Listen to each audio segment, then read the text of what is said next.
Terdakwa kasus skincare berbahan merkuri, Mira Hayati akhirnya mengikuti sidang pembacaan dakwaan di Pengadilan Negeri PN Makassar, Selasa 11 Maret. Dengan menggunakan kursi roda, Mira Hayati tampak lemas mengikuti sidang.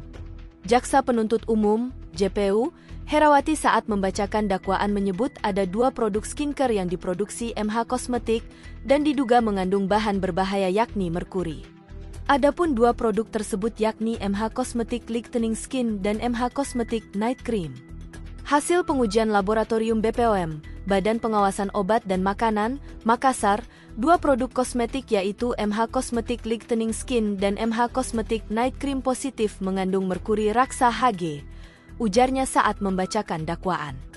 Tak hanya mengandung bahan berbahaya merkuri, 2 produk MH Cosmetic juga tidak memiliki izin edar dari BPOM Makassar, sehingga diduga ilegal dalam memasarkan produk tersebut.